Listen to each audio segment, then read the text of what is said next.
اب ہوتا ہے 5 امور ایسے ہیں کہ اگر وہ کام ہو جاتے ہیں تو ان کے بعد غسل کرنا فرض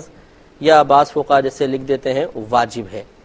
ان میں سے پہلا ہے ایام حیض کا اختتام، کہ حیض ختم ہوگا غسل واجب۔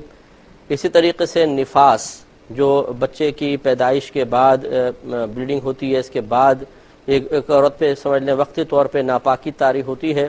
اور اس کے بعد جو غسل کیا جاتا ہے، اس کے بعد یہ ختم ہوتا ہے نفاس تو غسل واجب ہو جاتا ہے۔ اب جو غسل کرنا ہوتا ہے یہ فرض ہے۔ تیسرا احتلام ہوتا ہے کہ رات کو سوئے اور غسل فرض ہو گیا، جس کو ہم کہتے ہیں کہ، لیکن اس میں آپ کو بتایا تھا کہ شرط یہ ہوتی ہے کہ صبح جاگنے پر اپنے کپڑوں پر تری پائی،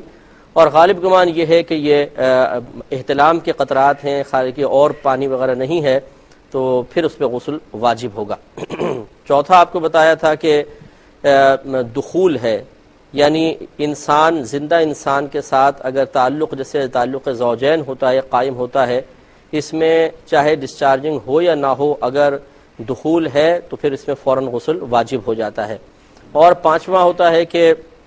جاگتے میں اگر شہوت کے ساتھ لذت کے ساتھ احتلام ہوتا ہے تو اس سے بھی غسل واجب ہوگا۔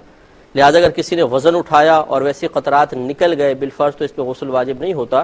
کیونکہ جاگتے میں غسل کے وجوب کی شرط یہی ہے کہ لذت کے ساتھ یا شہوت کے ساتھ انزال ہوگا، ڈسچارجنگ ہوگی تو غسل واجب ہوگا، ورنہ نہیں۔ یہ 5 اسباب ہوتے ہیں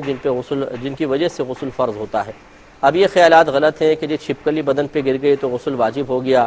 یا مردے کو غسل دیا تو غسل دینے والے پر غسل واجب ہو جاتا ہے، یہ غلط خیالات ہیں۔ چھپکلی گرے تو کچھ بھی نہیں ہے، اور مردے کو نہلانے کے بعد اگر غسل کرنا چاہیں تو فقہا نے مستحب لکھا ہے کہ افضل ہے، کر لیں، نہیں کریں تو ایسا نہیں ہے کہ معاذ اللہ کوئی غسل واجب تھا اور نہ کرنے پر انسان گناہ گار ہوگا۔